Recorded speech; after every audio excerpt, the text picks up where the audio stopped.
scheduled meeting of the Birmingham City Council for October 19, 2021. We will have our invocation. Councilor Hoyt is going to introduce our pastor, and our Pledge of Allegiance is going to be by Councilor Abbott. But Councilor Hoyt, will you recognize? Absolutely. Just want to thank my college classmate and roommate, Dr. Jimmy Washington. We call him, well, his name is James Washington. We call him Jimmy. He's the pastor of Phillips Temple CME Church in Dayton, Ohio, who drove down just to be here today to offer prayer for this city council and for my last day on this dais. And so Jimmy and I matriculated at Miles College.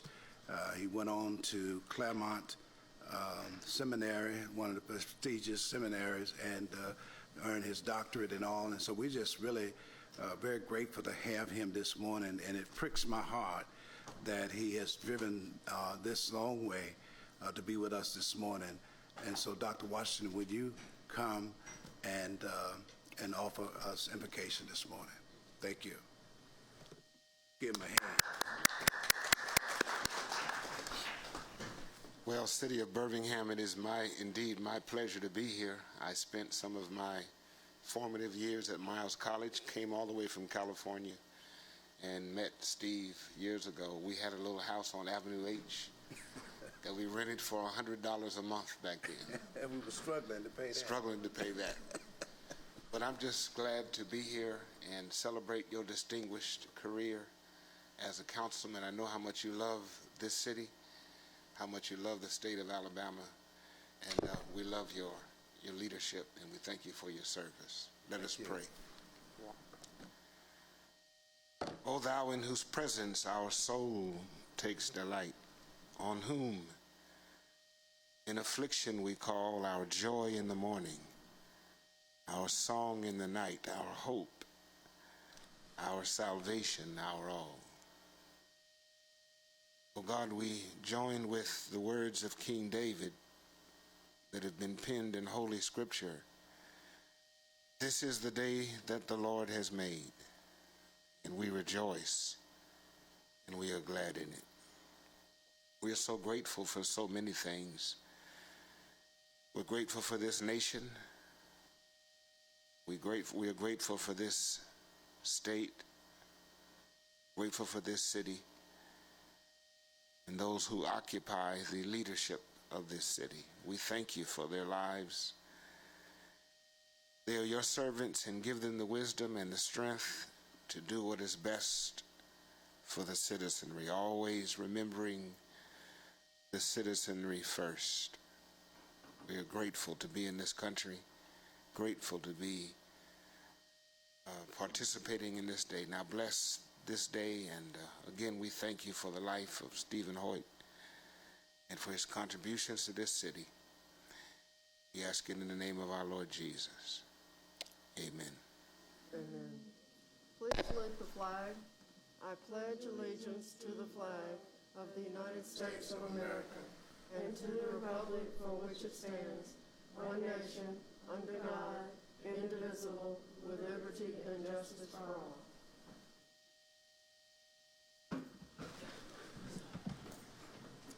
Good morning, Madam Clerk. How are you? Good morning. I'm well. How are you? All right.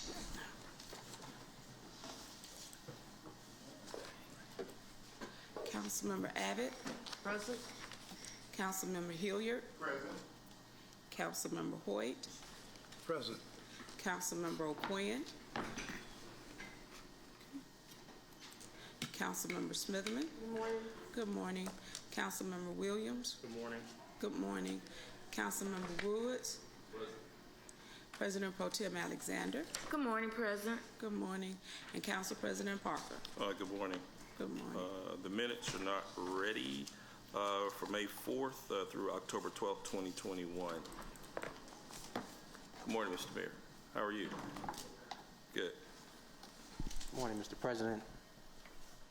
And good morning, Mr. President, and good morning to the entire council this morning. Mr. President and council, I have a few notes. The first note is just to speak to General Colin Powell very briefly. Yesterday I was saddened, as I know many of you all were, to hear about the passing of what I would call an American trailblazer, first African-American Secretary of State. But I think this audience can appreciate that he was married to a Birmingham native, as well as a Parker High School graduate, Miss Alma Vivian Johnson Powell. Just want to state publicly that I am personally grateful for his service and the legacy that General Powell left, and it's okay with you, Mr. President, at this time, I would just like to take a brief moment of silence.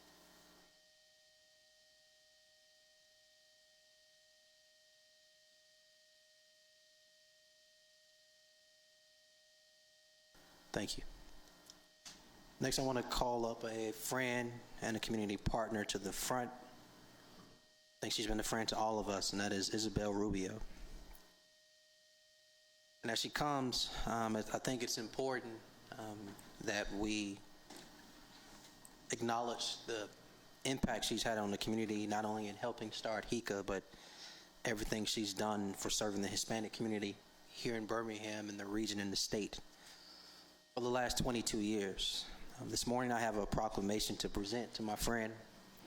As a former board member of HICA, I can tell you her heart and passion is not stopping. Her commitment to serving is not stopping just because she is setting a new course in life.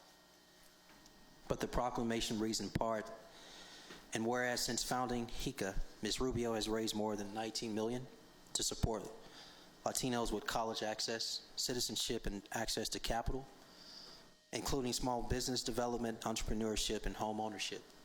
And whereas this year Ms. Rubio's work culminated in the pursuit of the Community Development Financial Institution designation for the Camino Loan Fund of HICA, which will allow HICA to provide even more financial services for the Latino community. And whereas Ms. Rubio has made a tremendous and very positive impact on the lives of many, her love for her profession, community, great relationships, genuine fellowship, and outstanding loyalty are among the gems that Ms. Rubio will leave to be remembered in her Hispanic Interest Coalition of Alabama legacy. And now, therefore, I, Randall L. Woodfin, Mayor of the City of Birmingham, along with the Birmingham City Council, do hereby issue this proclamation and congratulating Ms. Isabel Watkins Rubio on a job well done. And although she is departing, Ms. Rubio will always be remembered as a valued representative dedicated to both her position and our community. And I would like to present this proclamation as well as allow her to share a few words with you in the public.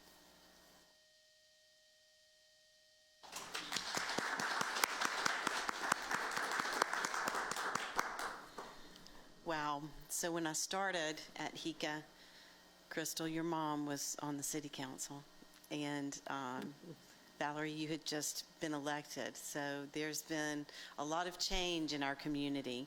I'd like to thank you both for the proclamation and also for allowing yourselves and this community to be changed by what we've done. We are changing as a community and as a nation. And, we wouldn't have been here without your support and the City of Birmingham's support for the last 22 years. So thank you. This is indeed a huge honor. And to Mr. Mayor, my friend, thank you. Thank you for what you've done and where you're taking our city. It's awesome. So appreciate you.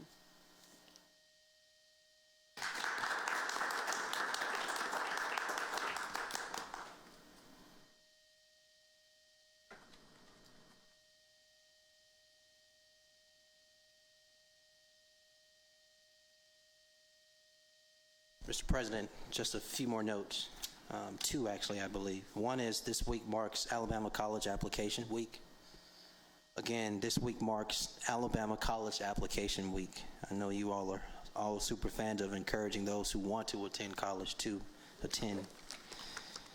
But this week is when high school students from our 7 high schools can apply, or actually all the high schools in the entire state, but for us, for our 7 high schools, can apply to certain colleges and universities and community colleges without having to pay an application fee again.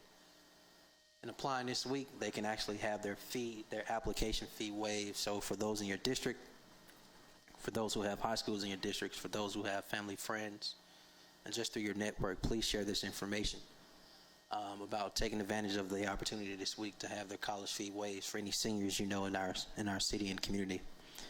They can actually visit, or you can visit to learn more about this at birminghamal.gov/college application week. That's one word. Again, birminghamal.gov/college application week. Final note, Mr. President and Council, as you all know, just a friendly reminder, Magic City Classic will take place next Saturday, October 30th. Kickoff is at 2:30 p.m. This year, there will actually be a parade, and a marching band will return. There will also be a block party and food trucks in front of City Hall Friday, October 29th from 11 a.m. to 2 p.m., and there is much more to share. But with limited time, I would like to suggest to the citizens you serve to please visit MagicCityClassic.com or birminghamal.gov/classic to learn more about what your residents can participate in. I said 2 notes, but I would be remiss to not add a PS. A very important PS, which is to Councilor Stephen Hoyt, to President Councilor William Parker, and to Councilor John Hilliard. Truly, it's been an honor to serve with you over these last 4 years. I know the citizens you represent are grateful for your service, and I just want to publicly state thank you for your service. Mr. President and Council, that concludes my remarks, sir. Okay. All right. Thank you, Mr. Mayor. Madam Clerk, go to the consent agenda, please.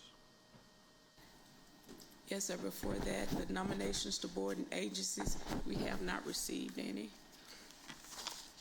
Now to the consent agenda.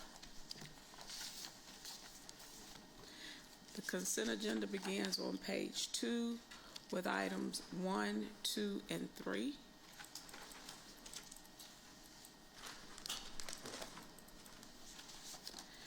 Page 3 with item 4.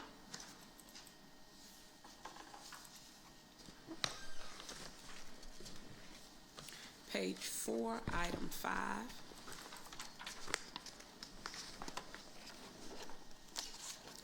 Page 5, items 6 and 7.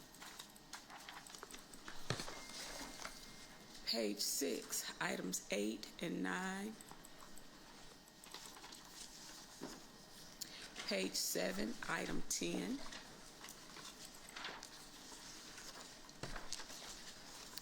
Going to go over to page 9, item 11.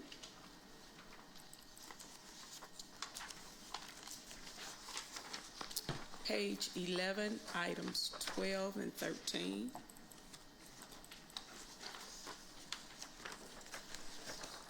Page 13, items 14 and 15. Page 14, item 16. Page 15, item 17. Page 17, items 18 and 19.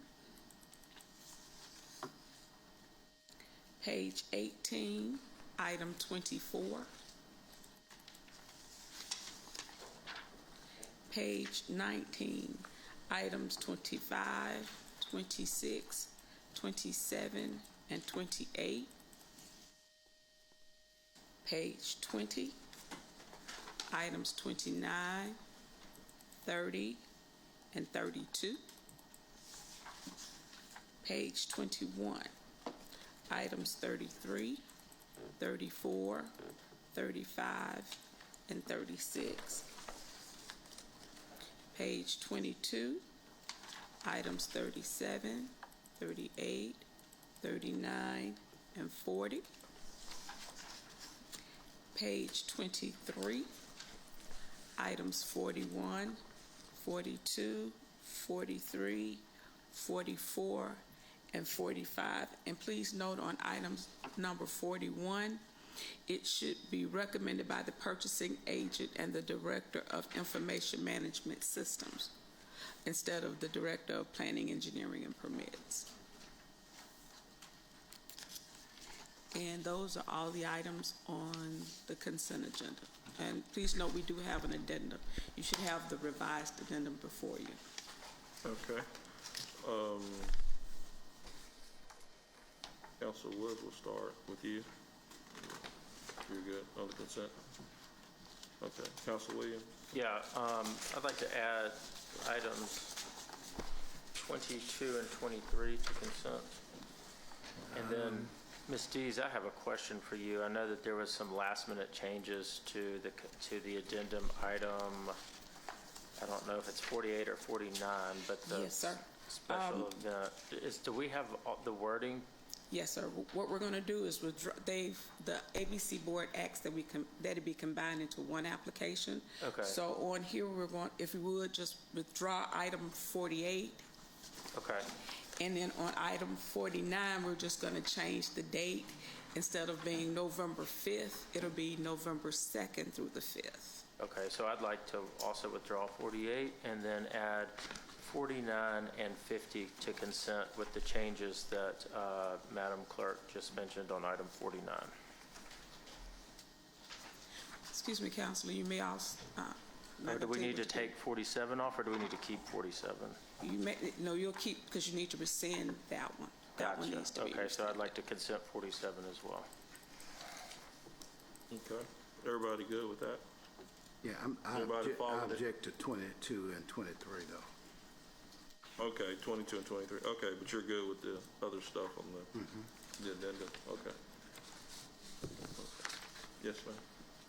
I would like, on page 18, I would like to take item 24 off just for information for the public. I think they'll be excited that the Red Mountain Expressway is finally going to be repaved, so I think they ought to know about it.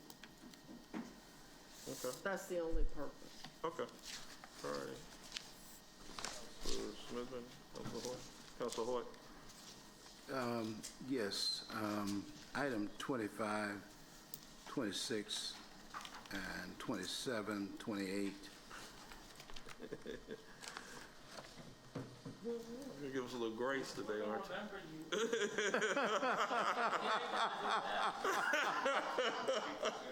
Well, you still got to take care of business, okay? So we want, which ones, Councilor Hoyt? I just wanted, you 25. Yeah, well, I need to know what's going on. Okay, 25, 26, which are 27 and 28? Uh-huh. Okay. All right. Is that, we're good? Yeah, and I mean, if they could explain to me now, we can put it back on. I mean, I just want to know what's going on. Anyone? Okay, Chief, good morning, Chief. How you doing? It don't have to be a great deal. I just need to know summarily what's happening. This is for items 25 through 29. Right, 25, 26, 27, 28. Is that right, Council? Yeah. So we're going to have Ms. Amelia Muller to come down. She's actually going to be presenting on all 4 of those items. So she can just share updates, Counselor, and answer any questions Well, you may that'll have. be, yeah, I just, just informational for me. Right. So what we'll do is we'll, if we can go ahead and pass consent agenda, we'll just call those up immediately. Yes, sir. And then, okay, give her a few minutes to get down here. All right, so we'll keep them off consent. We're gonna do the presentation, I know. We're gonna take those off consent, and as soon as we get to the agenda, we'll call those items up. And that'll give her a few minutes to get down here and not have to rush down. All right, all items designated as consent are routine and non-controversial and will be approved by one motion. No separate discussion of these items will be permitted unless the council member, the mayor, or citizen interested in public hearings or requests. If so, such item or items will revert to its normal place on the agenda order of business. All matters of permanent operation will be read. All other matters will be announced by reading the item number only. All public hearings will be announced. All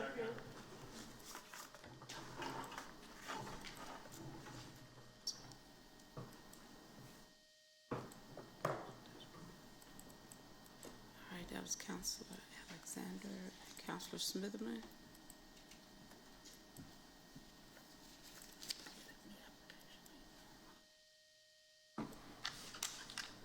Okay, the vote has started.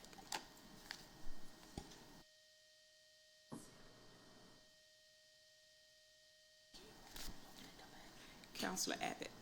Well, mine has not started, but I vote yes. Okay. All right, consent agenda passes. Real quick, we'll have a brief presentation. Councilor Abbott, you want to call Dr. Johnson up for a brief presentation? We could suspend the rules for a brief presentation, and then we'll, that way, are they here? Yeah, they're here. Okay, They're okay. here. All right, we're going to do the brief presentation, Councilor Abbott, and then we'll go to immediately call up the 4 items.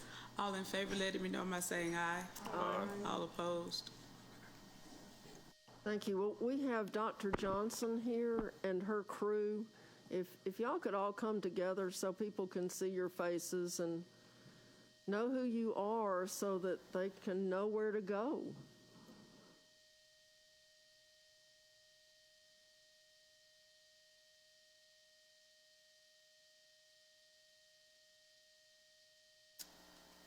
Good morning. I'm Dr. Cree Johnson.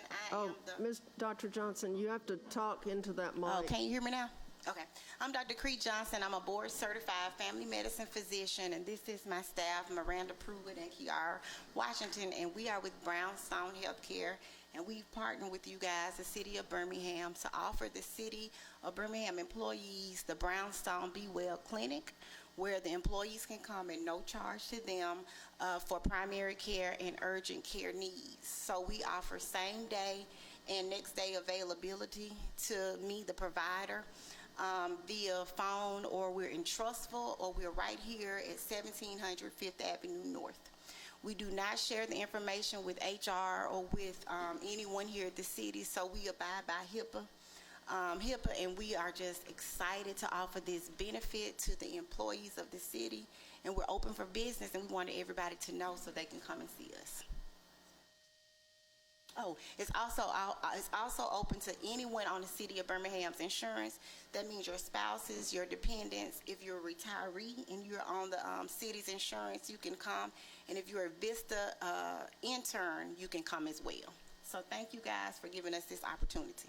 Awesome. Well, Dr. Johnson, can you just tell folks some of the benefits of coming to your clinic? Because I know I was surprised to find out y'all were open and in business, and I thought, well, how did I miss that? And then I found out everybody else missed it too. Yes, ma'am. And so y'all are probably pretty lonely, but I know Dr. Lee discovered you, yes, and he is singing your praises now, yes, because you save the employee a lot of money. Mm-hmm. And, you know, there's nobody, I don't think, that doesn't want to save money. So yes, can you just talk about some of the benefits of coming to see y'all at your clinic? Mm-hmm. So first thing is there is no copayment, so the employees do not have to pay a copayment. We also dispense medications out of our office. So if you have a medicine that's expensive, we can look for wholesale pricing and give you a cheaper opportunity to get your medications. Some of the medicines, they don't want you to have a 90-day supply, but that's cheaper for you all. So we can go out and find it for cheap for a 90-day supply.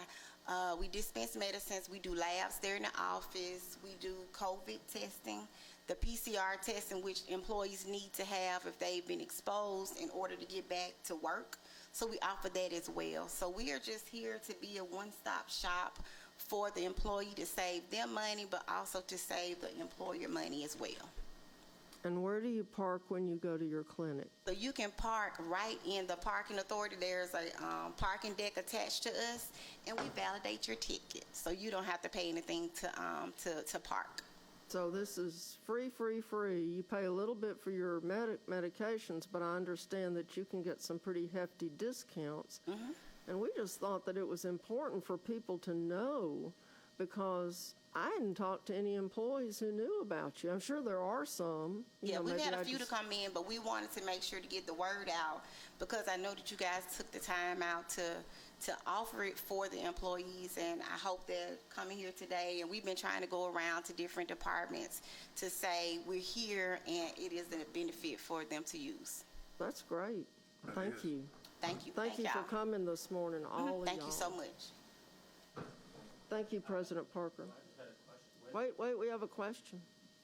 So when did y'all open up and start? And then how many employees on average are you guys seeing every week or whatever metric you guys are using?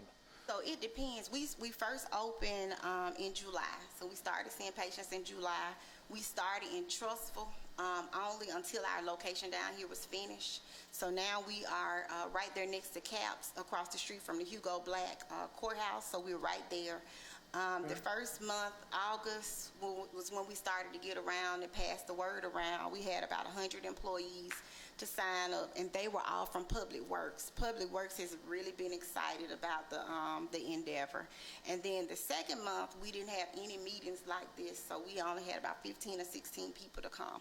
So this month, we've been trying to get out to really get the word out. It seems like when we go out and we tell the people about it, they are signing up. They just don't know. Okay. Thank you very much. Thank you for being here. Thank you.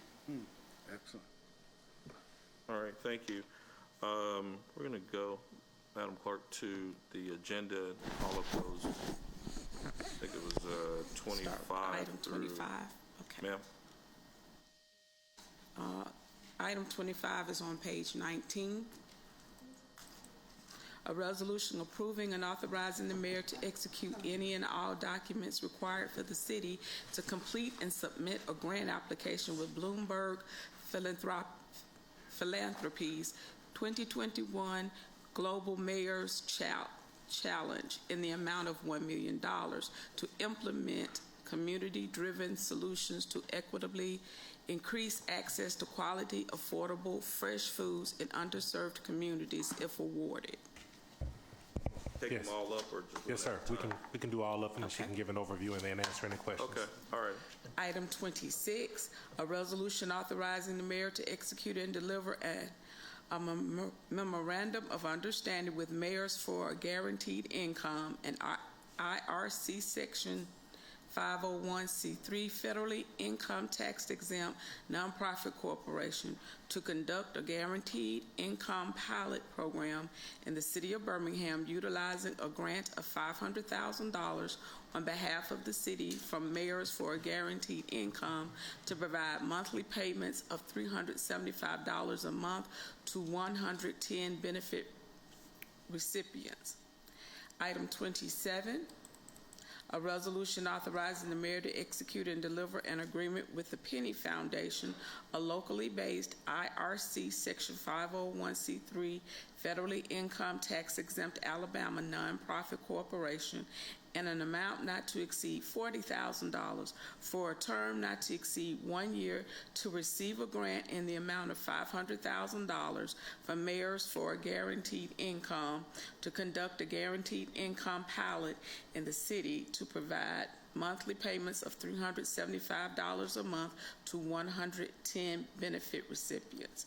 And item 28 is a resolution authorizing the mayor to execute and deliver an agreement with the East Lake Initiative, a locally based IRC Section 501c3 federally income tax exempt Alabama nonprofit corporation in an amount not to exceed $10,000 for a term not to exceed 6 months to provide professional assistance in order to conduct one-on-one onboarding and benefits counseling to 110 individual benefit recipients of the mayors for a guaranteed income pilot in the city of Birmingham. Second. So, President Parker, members of the council, we have Ms. Amelia Muller, who serves as the Civic Design Principal in the Office of the Mayor. She'll come up and give an overview of the 4 items and then answer any questions you may have. Thank you, Chief Sparks. Council President, I know, and Council, your colleague, Councilor Hoyt, had probably wanted to know more information. Here's a short version, and then Ms. Amelia, she will give you a little bit more detail on the technical piece and operationalizing this. On the first one, the the Bloomberg Challenge, the Mayor's Challenge, we are in competition with, what would you say, a gazillion cities across the nation. On the first round, the good news is that gazillion is down because we've made it to the champion phase.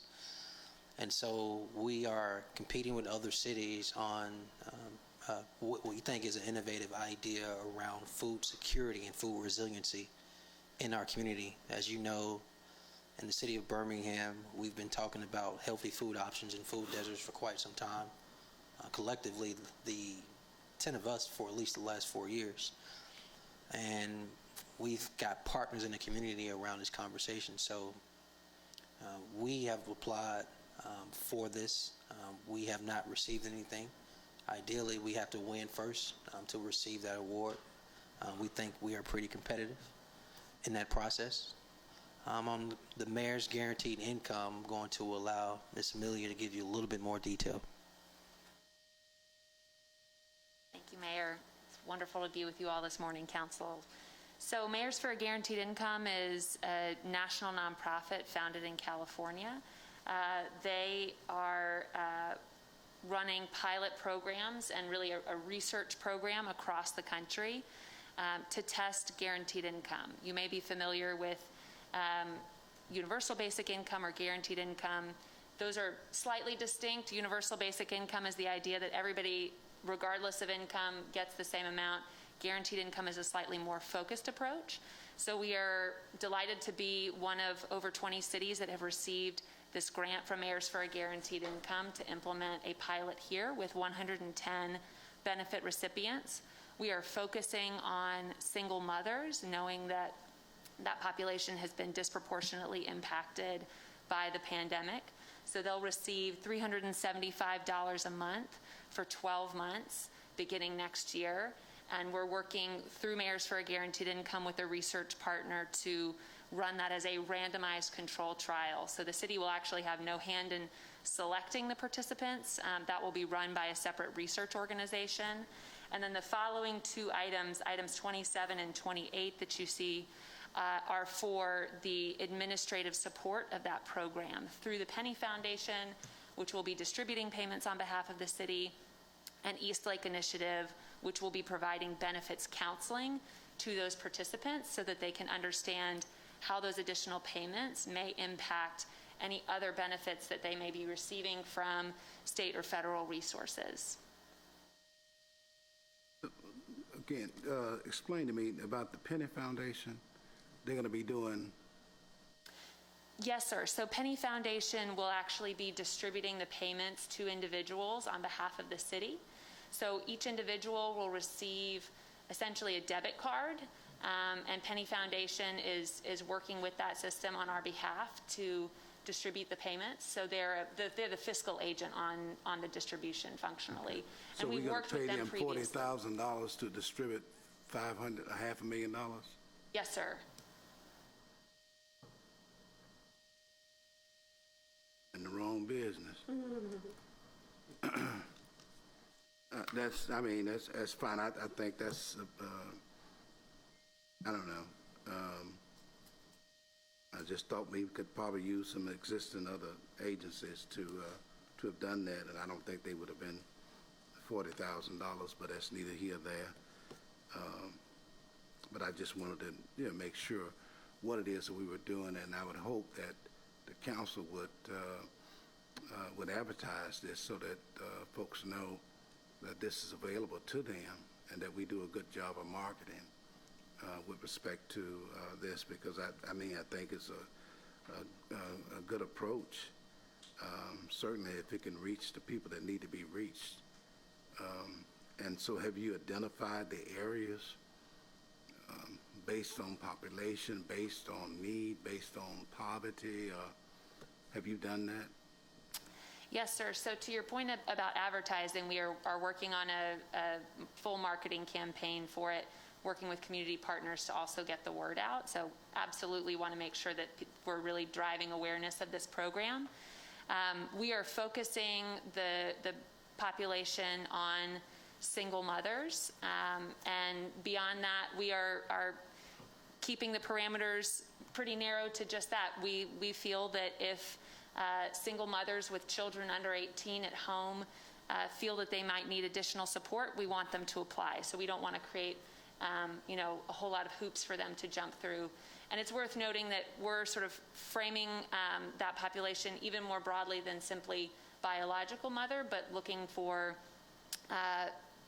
single female-led families. That could be a grandmother that's taking care of grandkids. It could be an aunt taking care of niece and nephew, et cetera. So we recognize that families take many forms, but that particularly women who are leading families on their own are experiencing undue hardship, particularly at this time.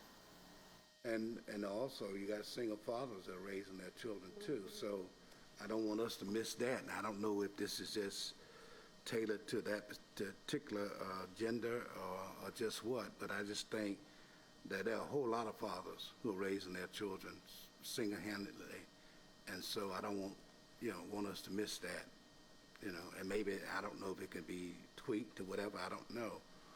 But I would think that would be another opportunity to concentrate on that. And it's probably a lot of single fathers that we probably don't even know, but they're doing it, and they're doing it to the best of their abilities. Yes, sir, without question. We chose to focus on the female-led population because in the city of Birmingham, with households that have children 18 and under living at home, of those households, 61% are led by single mothers. It's about 30,000 households total.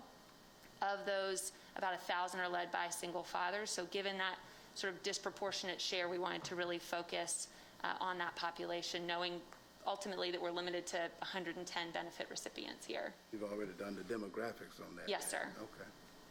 All right. Councilor Hort, is that all? Yeah, and this 28.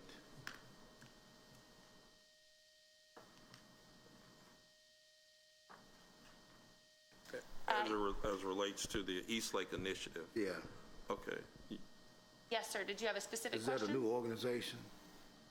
No, they're an existing organization. We have familiarity with East Lake Initiative through previous partnerships of the city. So they are a part of the Thrive Together partnership that is a two-generation approach led by the Women's Fund of Greater Birmingham, now recently renamed the Women's Foundation of Alabama as of this weekend. So East Lake Initiative is an organization that we know does a great job in the community of partnering with women to help them access critical resources that they need for their families, and those resources serve as a platform for them to access jobs locally. So given our familiarity with them and the fact that they're part of a previous funding partnership, we knew that they would be effective at the work. All right. Thank you. Thank you.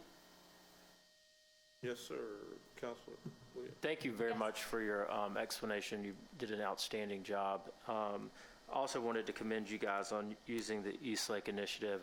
I think that sometimes people don't realize all of the work that they do in the city of Birmingham.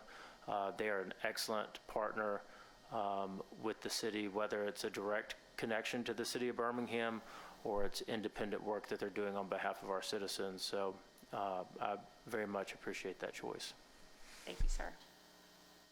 Okay. Any other questions?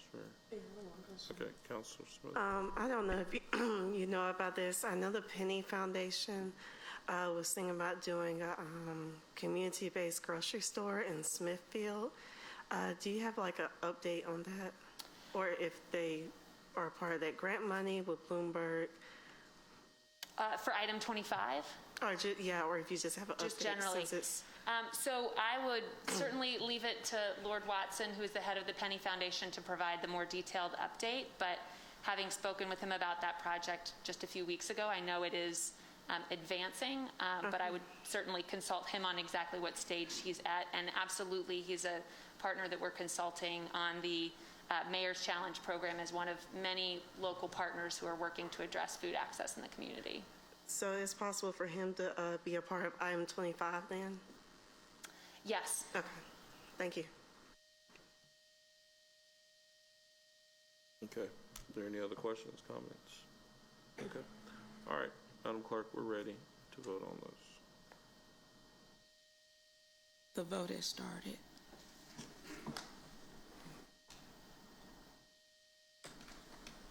See that, Hunter? That wasn't bad. Councilor Abbott. All right. Someone hadn't voted. Councilor Abbott. Yeah. Okay. Who else hasn't voted? Everybody else. Okay, all right, those items pass. Next item, I see Mr. Coker. Okay, the next item will actually Okay, be... we'll just keep it in order. Okay.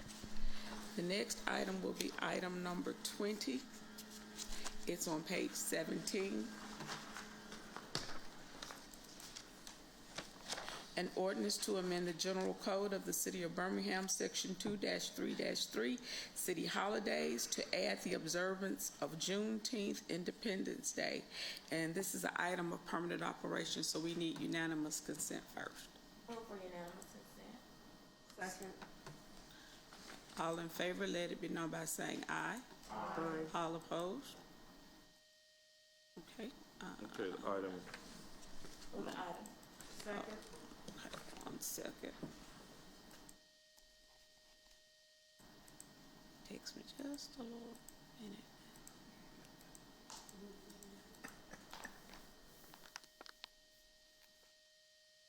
And that motion was Councilor Alexander. Aye. All right. all right. All right. Any discussion or anything, items before us? Okay, if not, The Madam vote Clerk, has started. okay, All all right. right, that item passes. Next item, please. The next item is on page 18, item 21.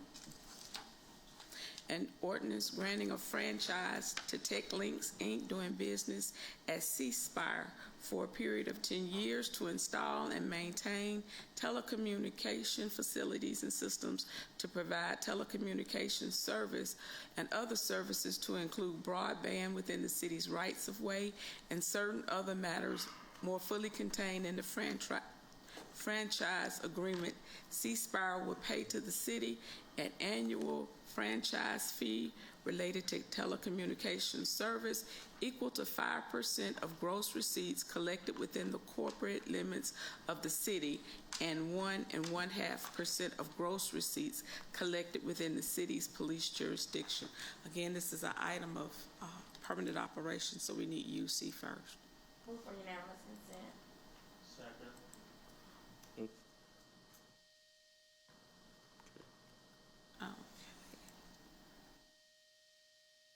All in favor, let it be known by saying aye. Aye. All opposed?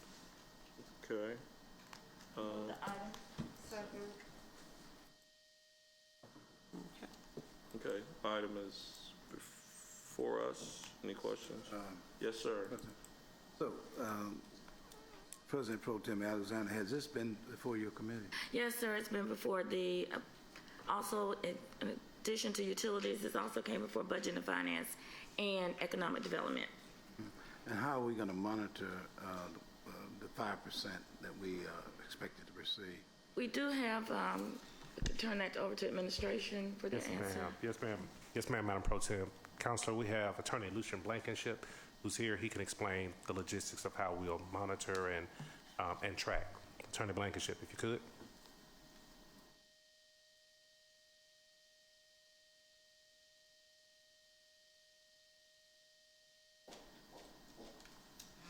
Good morning, Mr. President, Council, and Chief of Staff and Mayor.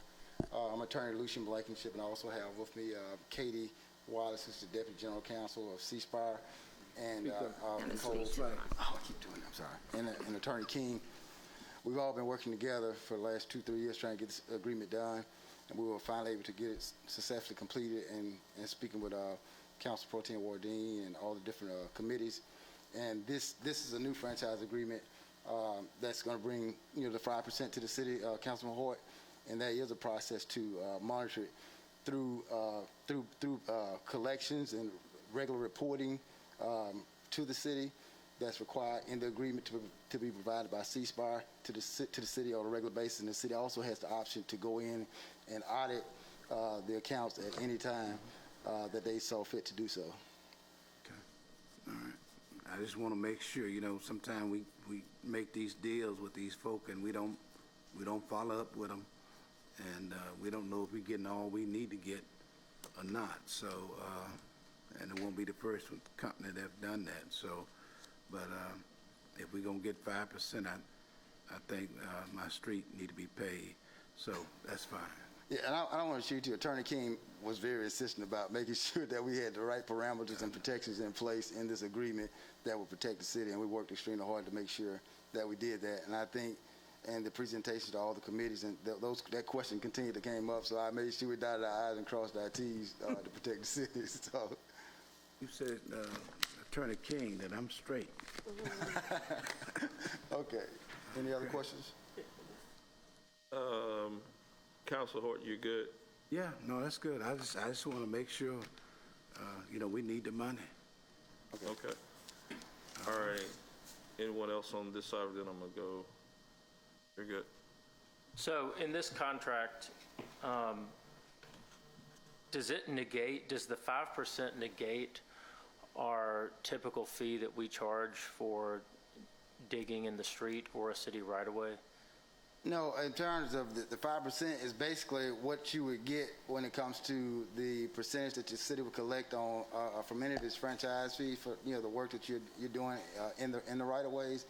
It's just, I think probably the question you're raising is that as it relates to broadband, the fee structure based on new federal law is a little different, but you still are able to collect the 5% based off of the agreement that we've kind of reached.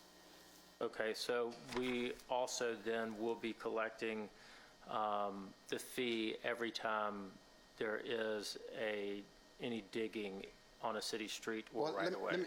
I was about to say, yeah, the that's fee that the city council passed. Let me go ahead. Specifically. Okay, yeah. I think what you're referencing is the permitting part. In fact, with this agreement, one of the things we were able to kind of work out, and we kind of insisted because it's just a practice of the city with all these other providers, that when you're digging in the street or there's a connection, that they have to pay that permit fee. In fact, I think every time there's a tap to connect a resident, I want to say it's either $300 or $400 fee per tap or to each resident that they would have to pay to the city as a part of that permitting process. So they will be, just to be explicitly clear, because I know this was talked about a lot with this contract, they will be paying the fee, the tapping fee. They will be paying all the permitting hole, fees that are required by the for every city. single hole. Mm-hmm. Okay, and then my other question is, so why was this through economic development? Are we going to see some sort of move from C-Spire to the city of Birmingham, or what? I'll let you speak to that. They've already created a partnership, but I'll let you speak to that. Well, we were told we needed to go through the Economic Development Committee along with the rest of the committees, so we have. So we don't have specific plans to move our office to the city of Birmingham. We do have an office in Homewood right now. We have deployed all around the city of Birmingham, and we want to be in Birmingham, so it's certainly something that we could consider in the future. But this is our first step, getting this franchise in order to do it. But as far as economic development, any fiber broadband provider that's going to come to a city is going to stir up economic development. There is proven increase in property values, and of course businesses want to come where there's a fiber provider. So just in its very general sense, I think economic development always comes when you see a fiber provider come to a city, and Birmingham needs one. Okay, so this will be available to individual residents as you guys roll out? Yeah, C-Spire offers a residential fiber gigabit internet product. That's 1 gigabit upload and download speeds. I'm not aware that Birmingham has a fiber internet provider to date. So that's to residents, and then also to businesses as well. We have a full AT&T. suite of business services.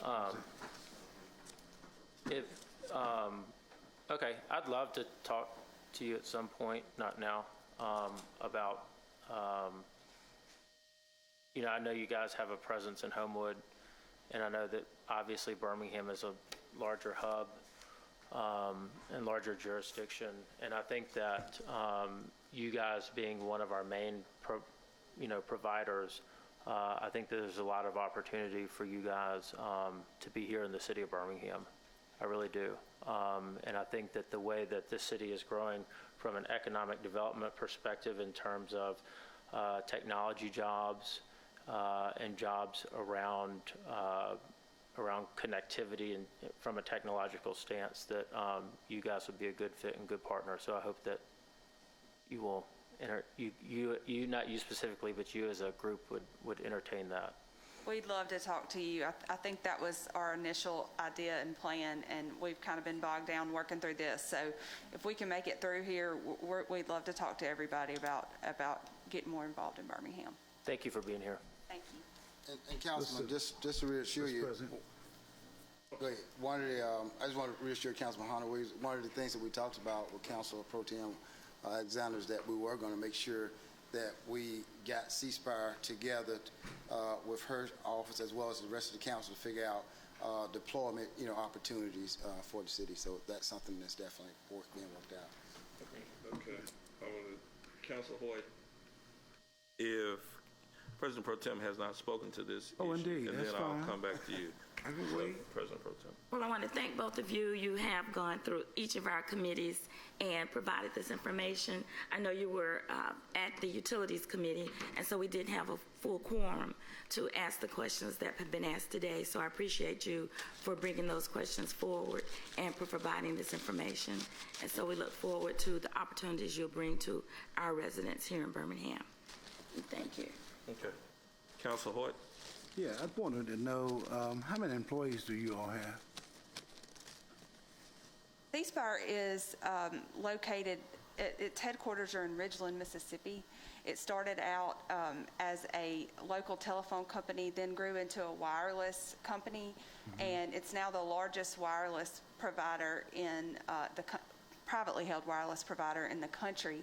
That's not what we're doing in the city of Birmingham. So we have a lot more employees than for all our various lines of business, I believe. I was just speaking of Homewood, since you were in Homewood. Oh, in Homewood.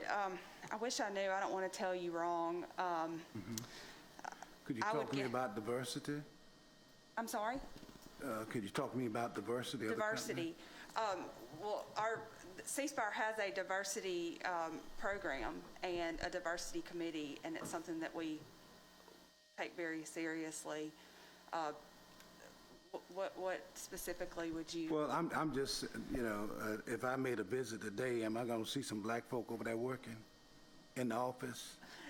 Absolutely. Even in our C-suite. Okay. I just want to know. I mean, y'all don't ask the question. I do. Okay. Absolutely. Not Shane, We're a technology company, too. and so we see a lot of opportunities for growth in the community. Coding schools we've done in Mississippi. We're trying to get people out in the workforce and get jobs for people. Okay, very good. Thank you. Okay. All right. Any other questions, comments on this item? Okay. All right, Madam Clerk, we're ready to vote. The vote has started. Okay, Councilor Wood. My vote isn't up, but I vote yes. Thank you. Okay. All right, that item passes. Next item, please. The next item will be item number 22, which is also on page 18. An ordinance authorizing the issuance and making provision for the payment of general obligation refunding bonds federally taxable, Series 2021. Second. Mr. President, can you bring up 23 as related? Okay. Item 23 is a resolution approving and authorizing the mayor to execute a contract for independent municipal advisor services with Terminus Municipal Advisors, LLC, under which Terminus Municipal Advisors will provide certain municipal advisory services to the city for a fee equal to 60 cents per $1,000 of the par amount from the issuance of certain debt by the city for a term of 2 years, including services in connection with the city's planned issuance of general obligation refunding warrants and bonds, Series 2020, general obligation refunding bonds, federally taxable, Series 2021. Okay, and that motion motion, I'm sorry, that motion again. And I second it. Okay, great, thank you. Yeah, are they here to talk about what they're going to be doing?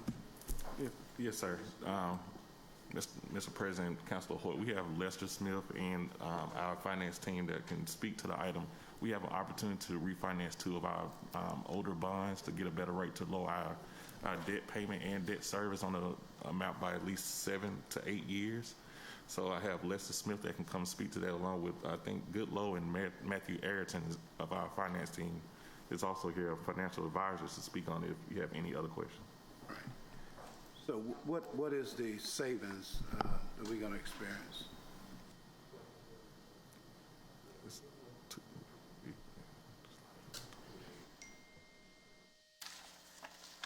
Good morning. My name is Lester Smith. I serve as a financial advisor to the mayor's office. To answer your question, Councilor Hoyt, this refunding here, we're refunding approximately $118 million in voted general obligation bonds. The refunding will end up reducing that amount down to $79 million. So you're looking at an overall savings, overall principal and interest, of about $37 million. Now, the net present value of those savings is approximately $14 million as of today. Okay, that number fluctuates based on market. What I'd like to also say about this refunding is that this refunding is a continuation of our overall strategy in the finance department relative to debt management. As everybody knows, credit rating agencies have been very concerned about the overall debt of the city of Birmingham. We've worked hard, especially in the last year, to address that. When you look at the refunding we did a year ago, plus you add this refunding to it, the city of Birmingham would have refunded approximately $300 million in bonds to a overall savings, when you look at principal and interest, an overall savings of $100 million with a total net present value of $60 million. So this is something that, this is not a single transaction. This is where we are making it a practice to continue to monitor our bonds and then take advantage of change in market conditions as they arise. So we will continue this process. These bonds that we're looking at today, as I mentioned, these are the voted bonds, general obligation bonds, and it just puts the city of Birmingham in a better fiscal position long term. That's good. That's a good approach. And so what series are they? These are going to be, I believe they're the 2015. There's a presentation that was attached to the agenda. If you do not have one, I have copies we can pass out here. Councilor Hoyt, these are the bonds that were voted on by the public back in, remember we did two series of... Last year? No, this was years ago. Remember, it was two bonds of $75 million apiece? Okay, yes. These are actually, to Mr. Mitchell's point, these are your Series 2014 A bonds, 2015 A1 bonds, and 2015 taxable Series B bonds. And that is on page 4 of the presentation.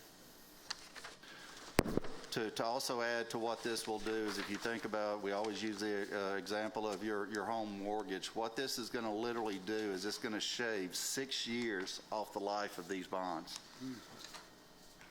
Good. Yeah. Well, thank you for the explanation. I think anytime we do anything with the city's finances, I think there always need to be a presentation, and I would hope that we would require that, and particularly when people come in, these financial advisors and all who are coming before the city and not speaking. I mean, in most of the cities, they have to make a presentation, and I know they're in the hallway, but they hadn't come in here. And so I didn't understand that, because you couldn't go to another city and ask to do this, and then that company not come and at least explain what they're doing outside of what we have internally. So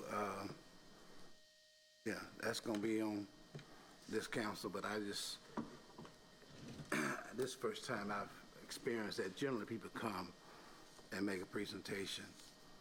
And I know they made one in committee, but everybody are not on the committees.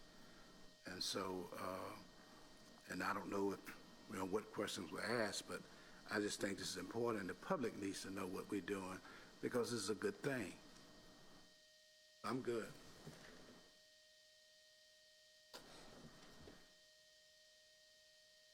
Are there any other questions, comments on this item? Or two items, rather. All right. All right, we're ready, Madam Clerk. The vote is started. And this is on 22 and 23. Yes, sir. Okay. Councilor Woods. Okay. All right, those items pass. Mr. Mayor, you had a... Just a quick note. Thank you, President Parker, and thank you to this council. Just a note on what you all just voted on in totality. You all should know that Lester Smith has been with the city of Birmingham for, my math is correct, 26 months? 26 months of service to the city of Birmingham. Lester Smith will be transitioning out of his position as our chief financial officer. His last day with us will be October 25th, if my math is correct. What date was that, Monday? 22nd? Yes, I dated wrong. This Friday is Lester Smith's last day. I have this email that I was going to send it to you, but I think there's some notes that I want to just read out loud to you and publicly thank him for his service. And Mr. President, if it's okay with you, we'll allow him to come back up if he wants to say anything after this. But as I reflect on what he's been able to accomplish on all our behalf, considering the amount of debt we had, considering where our pension was, considering where our credit rating was, and considering just how we dealt and engaged in finances. Some of the things I just want to say, the implementation of an online business license process within 8 months used by 70% of our business filers, resulting in cost savings to the city taxpayer of over $1 million per year. Reduction of 625 vacant positions at a cost savings of over $49 million to city taxpayers. Refinancing of bonds in excess of $200 million, resulting in a net present value savings of $45 million. Annual savings of $23 million in debt payments over a 6-year period. Implementation of an annual $10 million street paving plan. Implementation of an annual $4 million rolling stock reserve plan. Implementation of an annual $3 million deferred maintenance reserve plan. Introduction of state legislation into law mandating the city of Birmingham fund the employees' retirement and relief plans. Contribution rate on an annual basis from 8.5 when we got here to 16.5% today. Increasing the city's contribution to the employee retirement and relief plan from $17.9 million in 2019 to $32.6 million in the 2021 budget, which is an increase over the 4 years we've been here of 82%. Just 3 more notes. Projected increase in the Birmingham fund, 21% to $110.8 million. Projected increase in the general fund of 27% to $152 million, and projected increase in the debt reserve fund of 83%, $79.8 million. Again, all these accomplishments over a 26-month period. That is kudos to Lester Smith and his entire team, and publicly I want to acknowledge him. Thank him for his public service to the city of Birmingham, to the citizens and our taxpayers. Thank you, Madam Pro Tem. Thank you.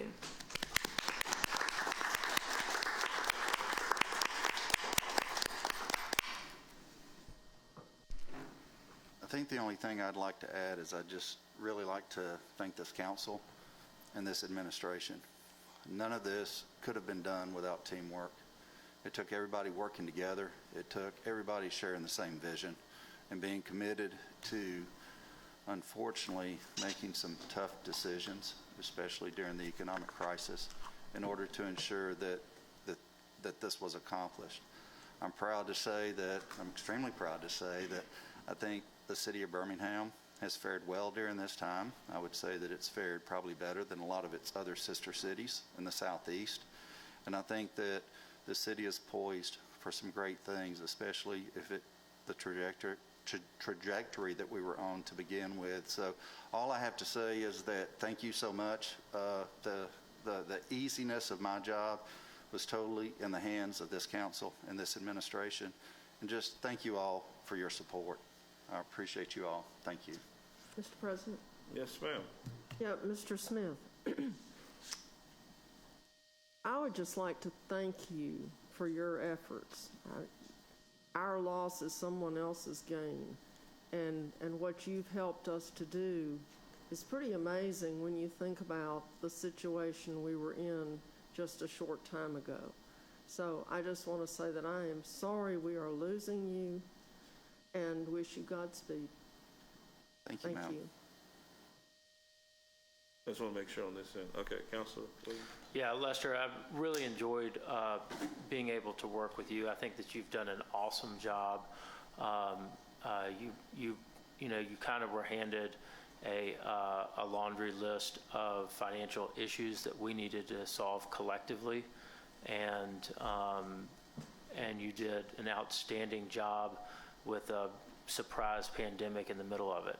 So thank you very much for the work that you did on behalf of the city of Birmingham. I know that every time that we met, it was after 5 o'clock, so I know you worked a lot of hours. I know you worked late, and I know that this was your first job in a political climate, so I know this was probably not an easy job to tackle some of these issues, but you did an outstanding job, and you, as Valerie said, you will very much so be missed, and thank you very much. You've been, I can't articulate how excellent you've been. Thank you, sir. Yes, sir. Councilor Woods. Yeah, Mr. Smith, real quick, just want to say, really appreciate really your willingness to engage on any topic. I know you had a lot of heavy lifting, and we had a lot of, I guess, pretty deep conversation, but you always engaged, always took every question and really broke it down to whatever level it needed to be, but really appreciated how well you're on top of your stuff and your willingness to really engage even if there was disagreement. So wish you well. Thank you, sir. I'd like to say something. Yes, ma'am. Mr. Smith, today is a happy, sad occasion. I'm sad to see you go. I echo the comments of our other counselors. Thank you for the leadership, the guidance, the way you brought us through the information that you shared. You always helped me when you were able to compare it to a mortgage or how you might refinance a car. So I appreciate you for bringing that down to that level so that we could understand it and we could relate to it. When you start talking about bonds and series and things like that, it's always able to relate it to something personally. I think everyone doesn't know our running joke. When I first met Mr. Smith, I said, and he made that first budget presentation to me, I said, new sheriff in town. And so Sheriff Smith, thank you very much. Thank you, ma'am. Well, Mr. President. Yes, sir. I want to thank Mr. Smith for steadying the ship. We certainly appreciate that. As the mayor has already alluded to, even in a tough time, a tough economy, you saw us through. And so much is to be said about that. I know there was quite a bit of manipulations that had to take place and things reconfigured and all, and you did it. So I just want to say thank you for your service. And you got until the, November the 1st for your insurance. I just want you to know that. My wife already got me on another plan, but I just want to let you know. That's why I'm having this shoulder worked on now. Because after November 1st, it's going to cost me a little bit more. So, but anyway, but I want to say to you, you got anything you got to do, get it done before November 1st. All right? Very good. Thank you, sir. All right. President Parker, just real quick. Lester, just as all my colleagues have said, thank you very much. I know this job was very very, very stressful for you. And you never showed that on your face. You never spoke above a whisper, honestly, to us, even though I know you want to probably say a couple of words to us at some point in time. Thank you for saving the city during the pandemic. We see the effects now, but I know our children and our children's children will definitely benefit from the things that you have done for us. Thank you for breaking it down. Thank you for allowing us to have our own opinions and thoughts about the budget as well, making sure that we understood that our priorities were in the budget, and if they weren't, how we could do that. So I just really want to say thank you. I want to say thank you to Chaz and Kevin and the mayor, because I know you all work together, and I don't think we thank Chaz. I know it's about you, Mrs. Smith, but I want to say Chaz and Kevin, I don't think we thank you all enough. So I want you guys to know thank you so much for working with him for the budget. So thank you, President Parker. All right. Is that everything? All right. Have anything else to say? Okay. Thank you all.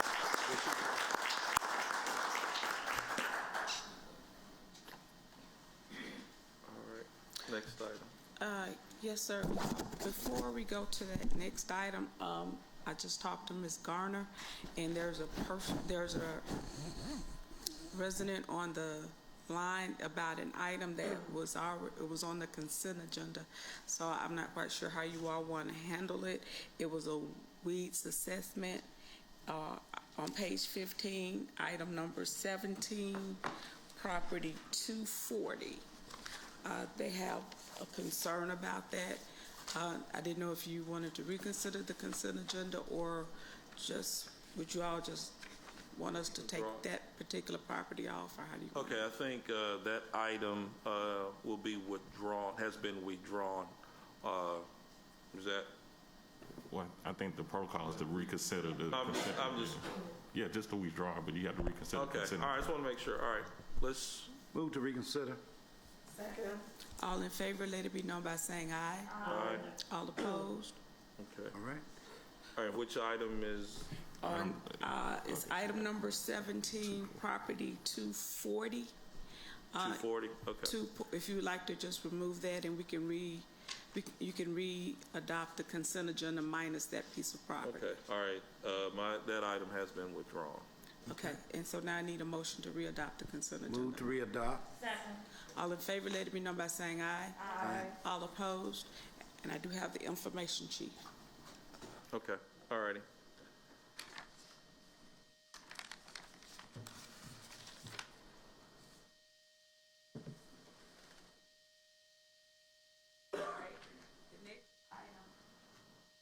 The next item is item number 24, and it is on page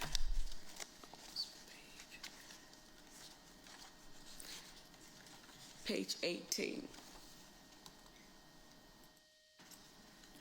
A resolution authorizing the mayor to enter into a construction agreement with the state of Alabama, acting by and through the Alabama Department of Transportation for project number NHCMAQ-0003630 and ATRP 2-37-2021-109, reference number 100071977 and 100073285 SR 3 US 31, resurfacing auxiliary lanes, ramp improvements, and median barrier rail from Hollywood Boulevard to First Avenue North. I move approval. Second. Okay, all right. Item, as far as any comments, any? No, I really just wanted it to be read so that people would know that it's finally going to be done. We got a lot of complaints and people calling and saying, why aren't we doing something? And, you know, you have to tell people it's not a city street. But this is good because ALDOT's going to take care of it, but people just need to know that it's finally going to be handled. So I just wanted it read. Thank you. Okay, all right, so we're ready to vote. Okay, that vote has started.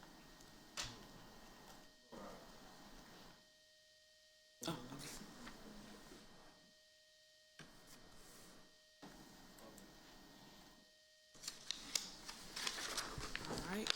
Okay, Mr. Hunter, did you? Okay, all right. Vote, item passed. All right. Okay, all right, The next item is item number 31. And it's on page 20. A resolution adopting the Division G multi-jurisdictional hazard mitigation plan as a requirement to fulfill the requirements set forth by the Disaster Mitigation Act of 2000, filed by the Department of Planning, Engineering, and Permits. And please note that there was no recommendation from the Planning and Zoning Committee.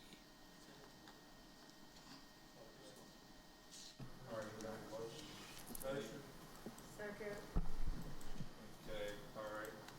Item is If there are any questions, I know there are no recommendations because P&Z was canceled yesterday. I just wanted to make note of that. And we sent the email last night from Director Revelle with some bullet points. But if you have any further questions, we have Mr. Jim Coker here from Jefferson County EMA that can answer anything.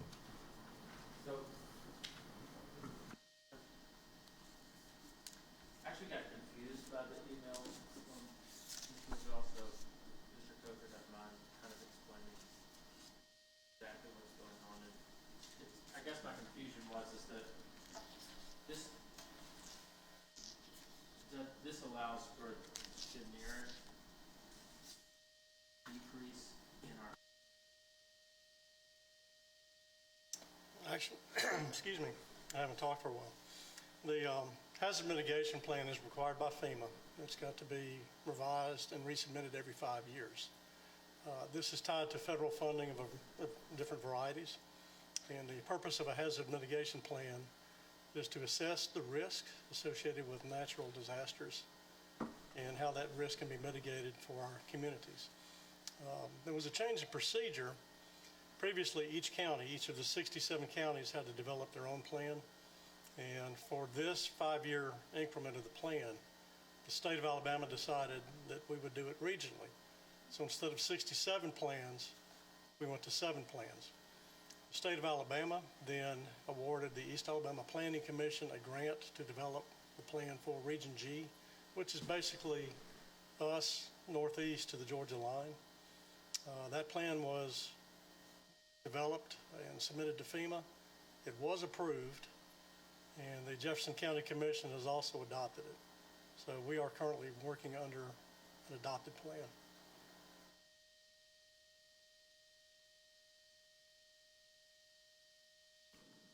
You want me to come back to you, Councilor Williams?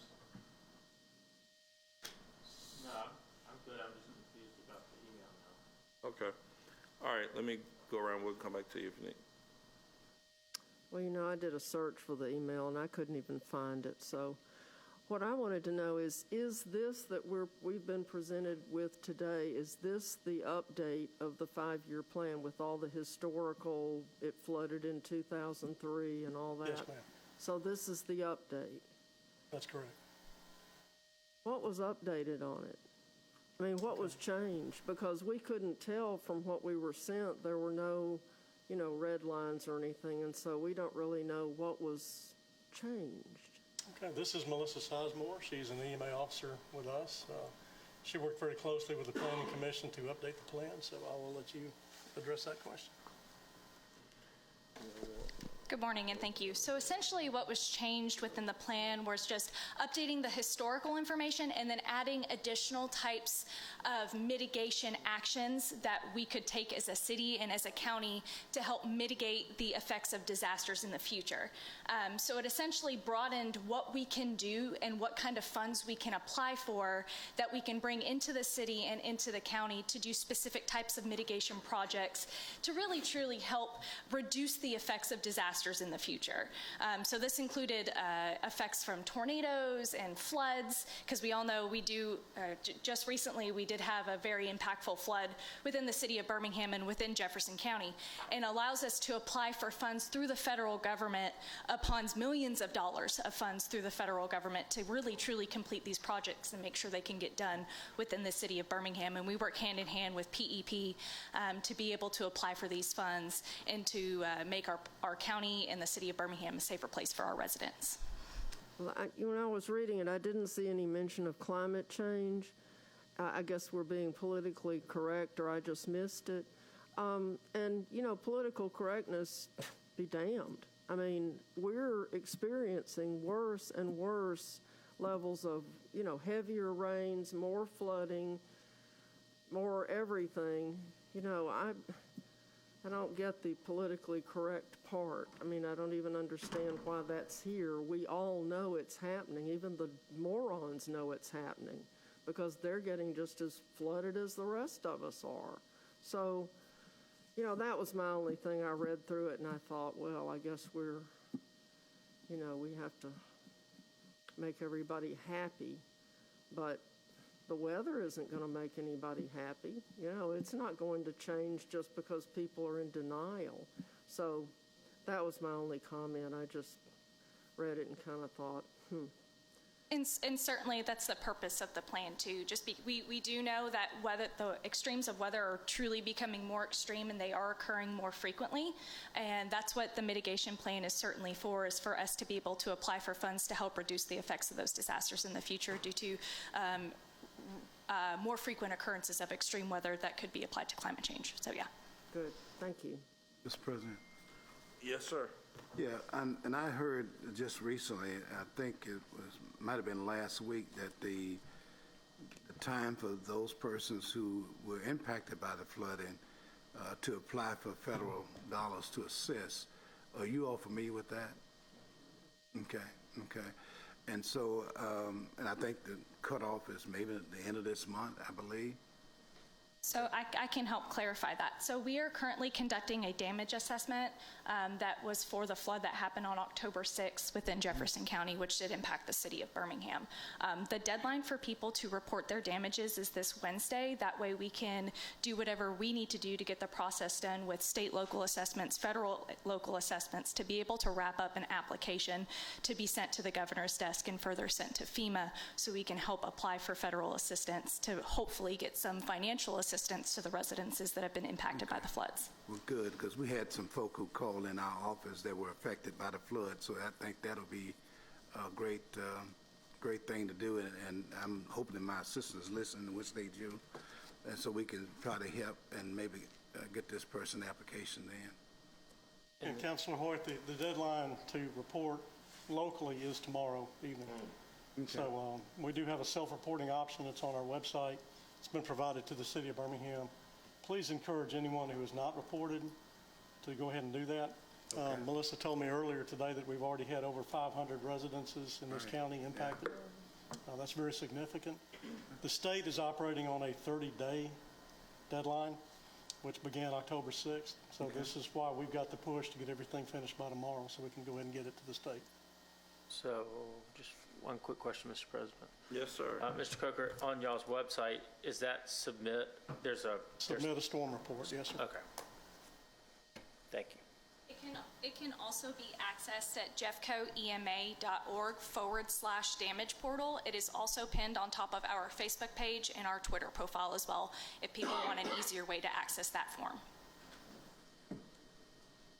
Okay.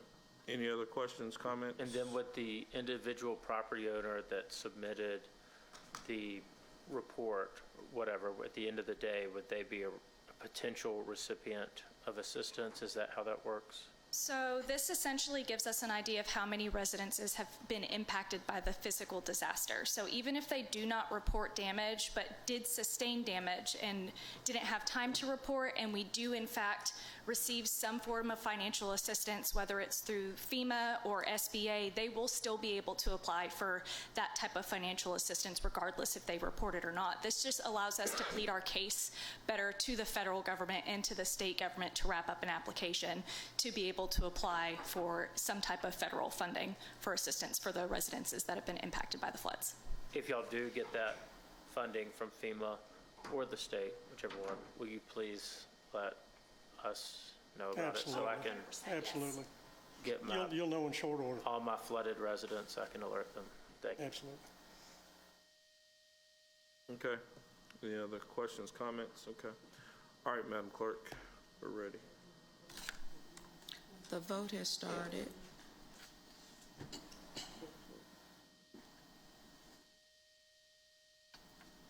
Councilor Abbott.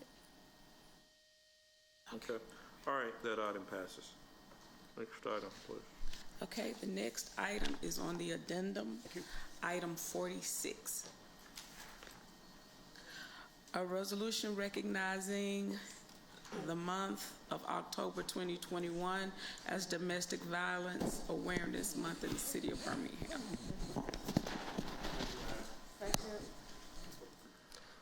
So, Mr. President.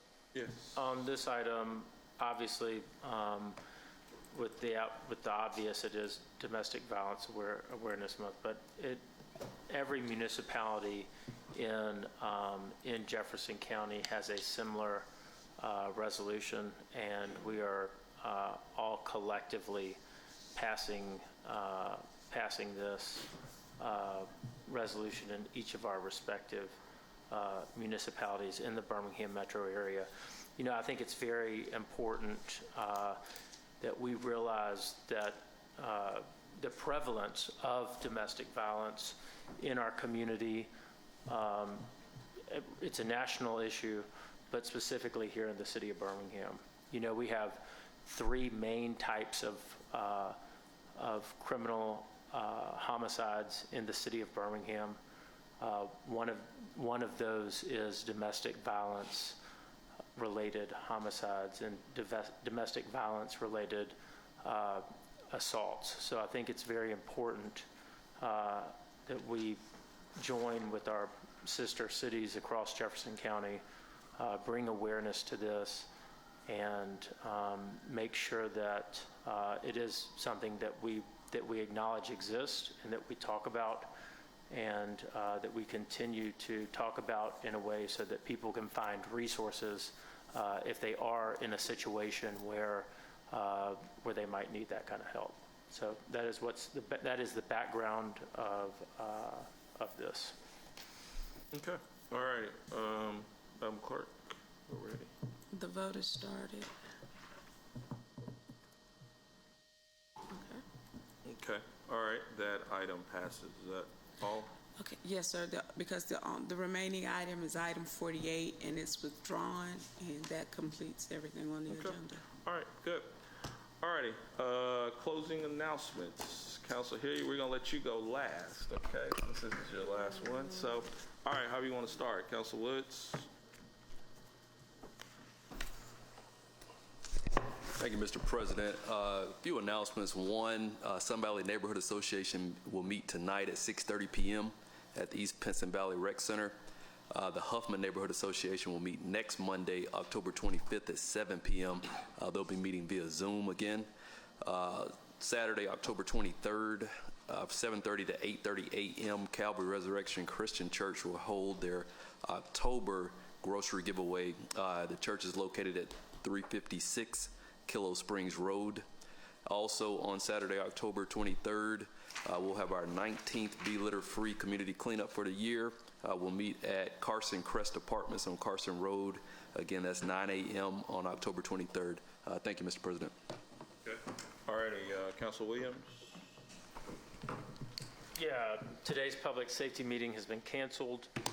Southeast Lake Neighborhood will be meeting by Zoom this Monday at 6 p.m. Crestwood South will be also meeting by Zoom at 6:30 p.m. and Huffman will be meeting by Zoom at 7 p.m. So it will be a busy Monday night on Zoom.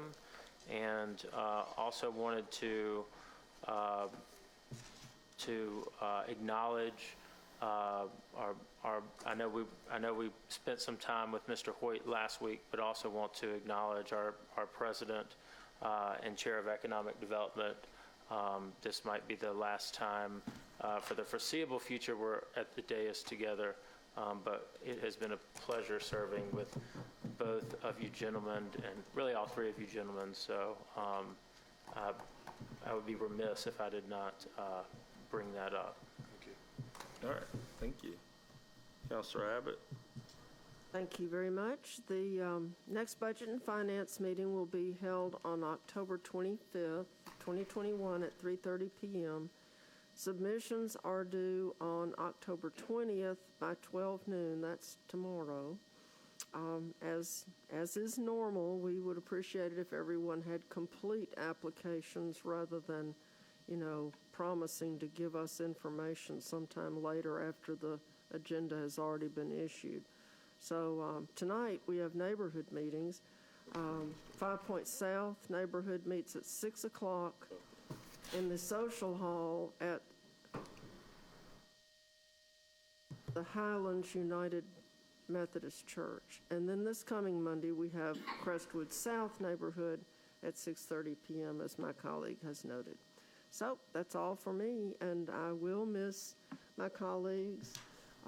It will be a very different council with 1/3 of the people being different, but we will muddle through because we always have. Absolutely.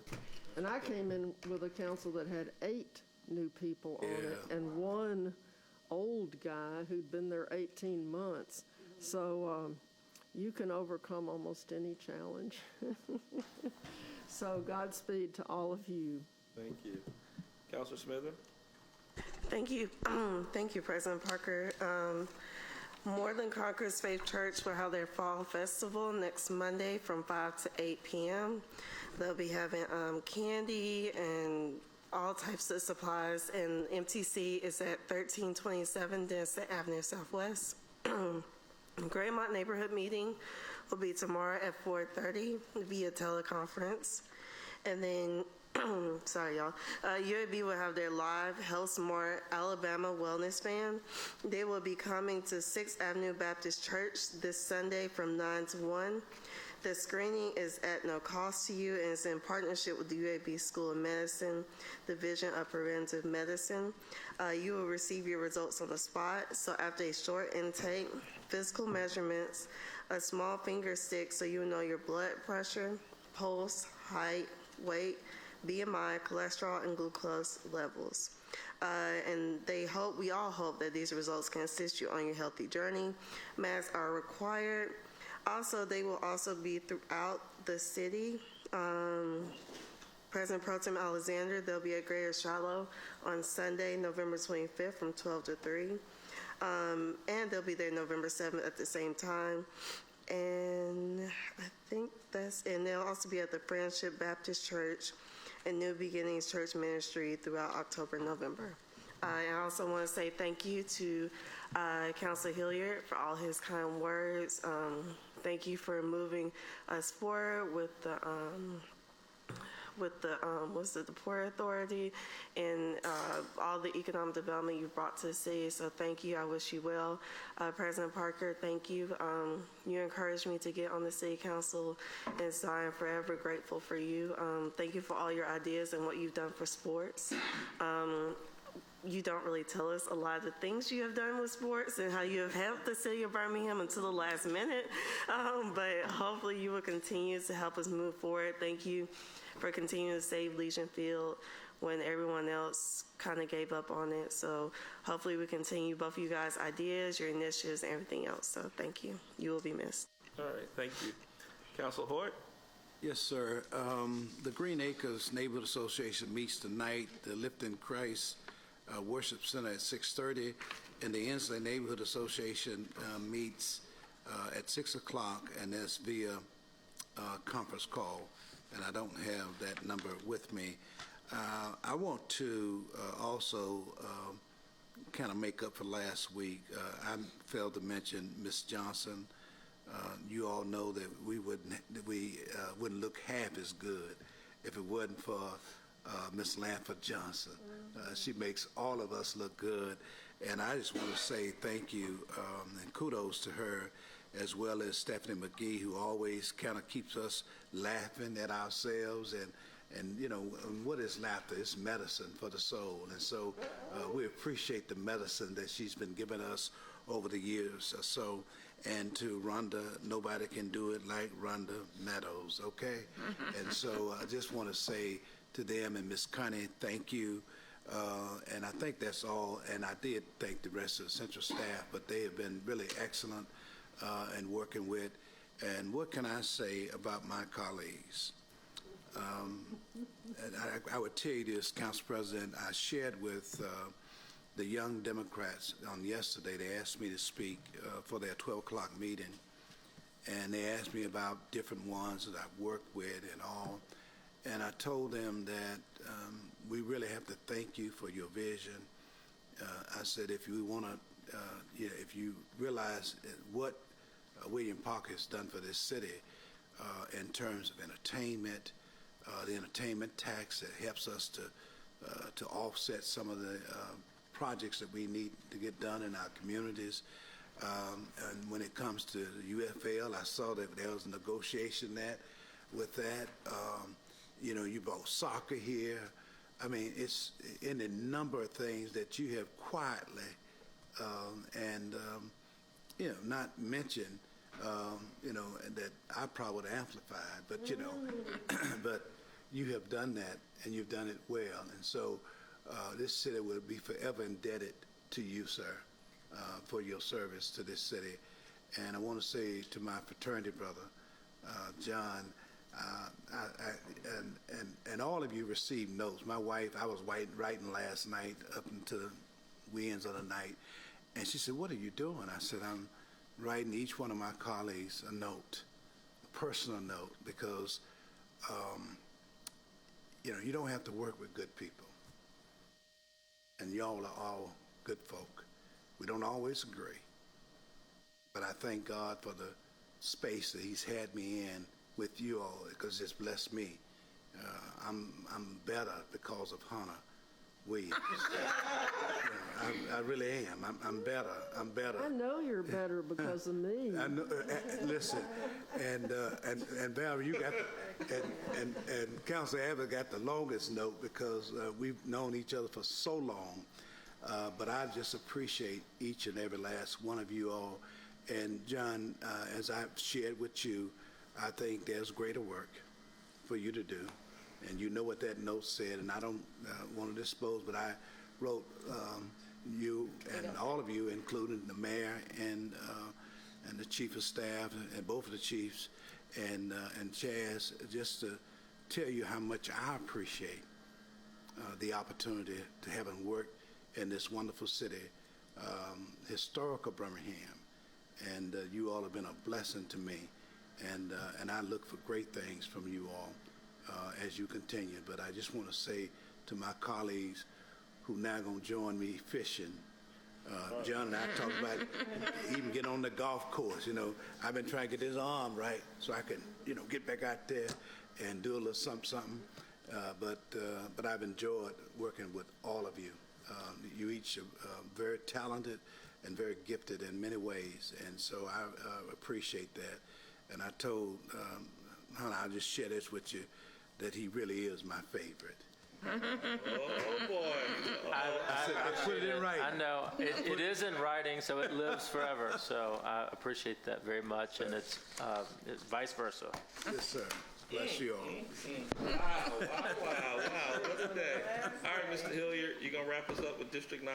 Yes, sir. Thank you, Mr. President. You know, I've been thinking all week about the stuff that I wanted to say to my colleagues, and it's just been awesome serving with you and this entire body here. You know, every day has been exciting for me. I'm very, very fortunate to have served in Alabama State Legislature, where I served with Councilman Parker, and now to be on the Birmingham City Council. You know, it's funny, I say you always have to watch what you ask God for, because I asked God to allow me to win the Birmingham City Council, and He did. but he didn't give me a time limit. And I didn't ask for a time limit. Right. But all good things must come to an end. But I'm excited about the future of working with my colleagues here and changing and helping change Birmingham. This is not the end for me. It is just the beginning. I will take it, use the knowledge that I have learned to continue to spread joy, to make a difference and make a change in my community and my society. You all are the best of the best, the cream of the crop. And I will always remember that I've had the opportunity to serve with the finest men and women and citizens of the city of Birmingham. So as I journey on to my next level in life, I say to you, it's not the end, it's only the beginning. As a friend of mine, he called me this morning. Well, he texted me this morning. He said, I'm at the doctor, guy I grew up with, and he's waiting on a heart. And he said, I just wanted to check and see, are you all right? And I thought about it. I said, I'm awesome. God has been so good to me, and he's going to continue to help us change our lives and continue to make a difference. I've never been the mayor of the city of Birmingham. I've never been a county commissioner. I've never been a state senator. I've never been a congressman. I've never been a never. There's a lot of things that I've never been. So watch out, because you never know when you'll see me again. Thank you, I love you, and God bless you. You're going to be watching out, Doctor. Oh my God, I have to follow that. Thank you so much. But let me get my announcements out the way first. So the Utilities Technology Committee meeting is canceled for today. We have neighborhood meetings this afternoon Wednesday at 5 o'clock, the West Goldwire Neighborhood Association. They will meet by conference call. This is homecoming week for the mighty Winona Dragons. And so the game is Thursday, October 21st. So please come out and support the Dragons. They had their homecoming parade this morning. And so I chose to be here with you all versus being out there with the Dragons. So let's keep the Dragons in mind. We will also have Industrial Center and Hillman Neighborhood Associations will meet on Thursday at 1 p.m. and Germania Park will meet at 6 p.m. And then we have the Green Acres meeting tonight at 6:30.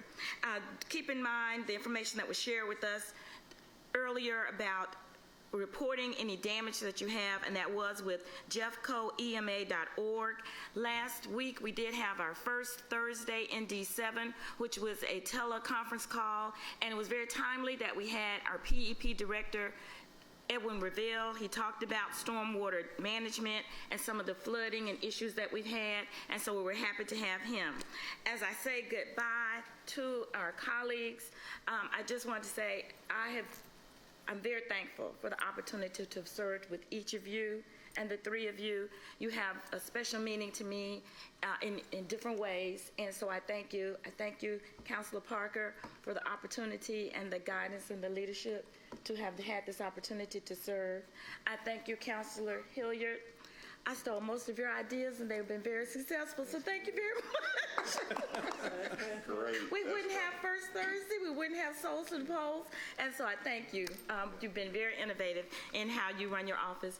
Councilor Hoyt, I knew you before I got on the council. I appreciate that friendship, and I appreciate that guidance. As we said in our video before, it's your voice that I think was very important to this council. We would continue that voice. It's very meaningful. Thank you. Appreciate you. To end it out, before these guys get away, we did have a video that we would like to play as we say goodbye to them today.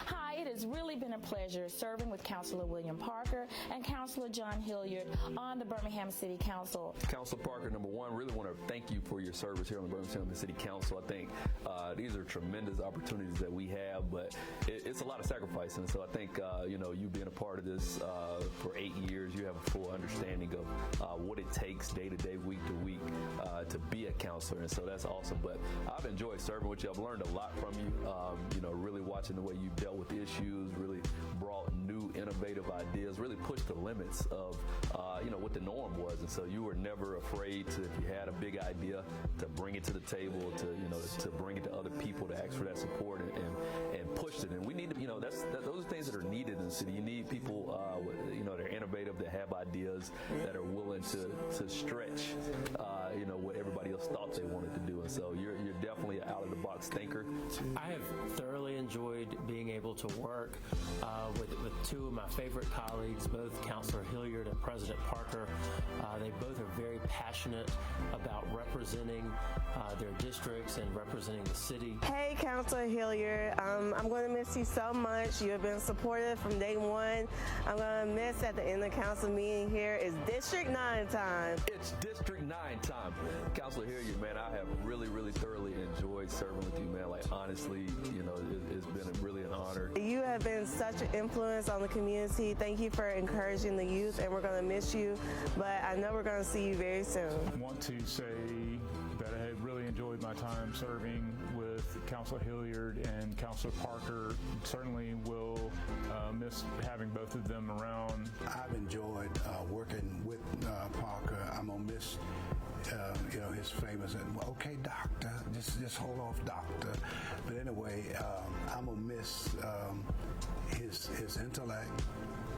He's an extremely smart person. And he downplays much of his intellect most of the time, but he's extremely smart. And I just like hanging around smart people. Councilor Hilliard has been not only a cheerleader for District 9, but has been a cheerleader for the city of Birmingham, and I will definitely miss his enthusiasm. But that being said, that I know he'll go on to bigger and better things. Gentlemen, we are going to miss both of you. Council President Parker, we will miss you for your love of sports and sports recruiting, Legion Field, and certainly your efforts to get everyone vaccinated. Councilor Hilliard, we will miss you for your enthusiasm and you're sharing your knowledge of real estate with us, and also for your efforts to get the Birmingham Port Authority and all that put together and moving in the right direction. I think I remember back to when I was even considering being on the city council. I talked to you, and you really gave me some words of encouragement that gave me confidence to really let me know I could do it. You gave me some insight into what the job was, and I really appreciated that because you were one of the first people I even told I was thinking about it, and so I appreciate you doing that. Really have enjoyed serving with you. I know we have we didn't always agree on everything, but we always had fun serving together. And so you and your team have been amazing. You worked hard, and so I have a great appreciation for you, man. And I know you're already working on stuff, so I know you're going to continue to do big things, man. And anything I can do, you can call me, man. And I just wish him well. He's going to do very well wherever he goes, wherever he lands. And so I'm very appreciative to have had an opportunity to serve with you, sir, and to and get to know you. Even though we don't know you, you kind of phantom around here. But as much as we've been able to ascertain, from you and from your disposition, it's just been wonderful, and just appreciate having the continuing relationship with the Parker legacy. President Parker led us in some tough leadership times through COVID-19. He's opened the site out at Legion Field and was very dedicated to make sure that the public had an opportunity to both get tested and the vaccination. And I'm very grateful for his leadership as his term as president and his friendship throughout the tenure of the last 4 years. Hey, President Parker, I just want to say thank you so much. You were the main one that encouraged me to go out for the Birmingham City Council almost 3 years ago. You've always supported me for day one. You've always taken my visions and helped me to execute them. You're such a visionary. I hope you continue to help us in the sports arena. I hope to continue to take on your legacy and make sure any ideas that you have rolling, that we continue them. You have just been so great to this council, to Legion Field, Park and Rec, and the city. We're going to miss you so much, but I know I'll see you at the Legion Field games in the future. So not goodbye, but see you later. John Hilliard, where can I even begin? Having observed you from afar when you serve in the state legislature, and even as my fraternity brother, and then get a chance to work with you close up, to just kind of understand who you are. I just like your dedication to your family.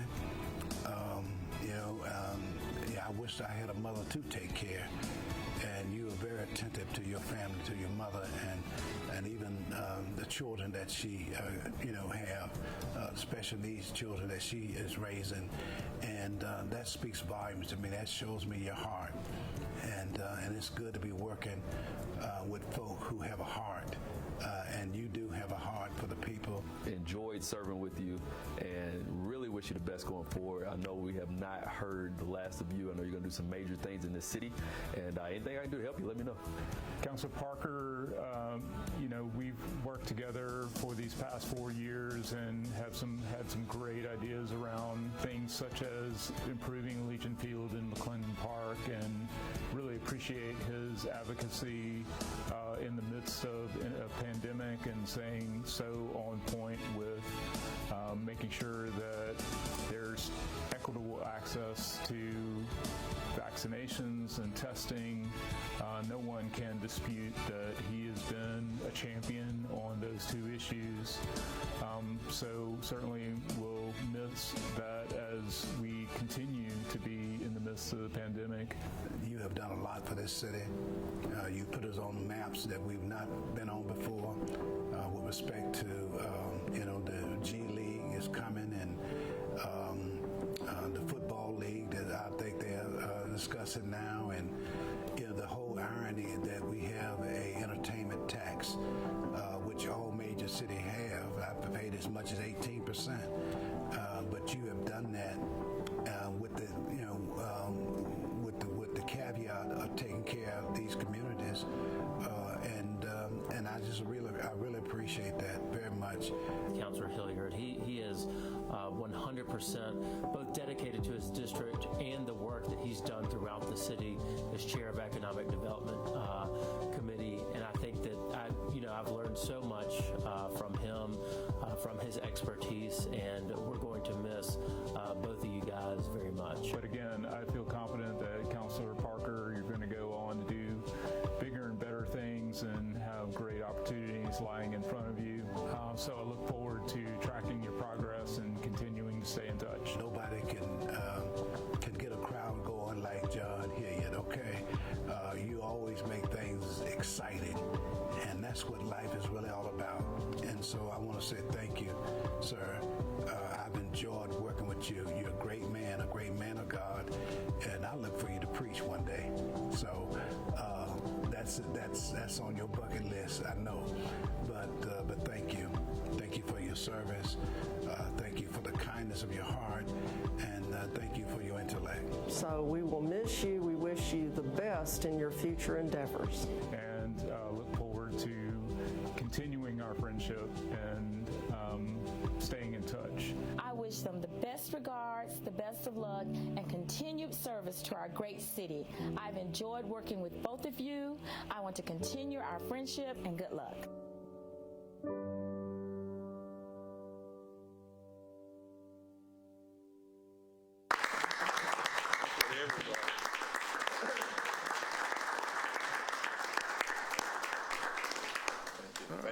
Thank you. Well, anyway, I was asking President Pro Tem, I don't like a whole lot of, she's like, sit down and be quiet for a minute. So anyway, with that is my turn, and I just simply want to say this has been the joy of my life, and to represent the District 4, represent the citizens, and work with all of you all. It's been a joy. So with that, I am going to make a motion to adjourn. Any last addendum? No. I'm going to addendum out, man. I'm going to leave it to you all. So I'm going to make a motion. It's been the joy. Policy. It has been a joy of a lifetime. Yes. And so I want to simply, with that, I'm going to make the motion to adjourn. Well, second. Repass. we have a little repass? Wait, you going fishing too, and you've been all in this too, huh? Yes, sir. Yes, sir. Anyway, all right, there's a motion and a second, so. All in favor, let it be known by saying aye. Aye. All opposed. Okay, all right, thank you all. We stand adjourned. Be safe. All right.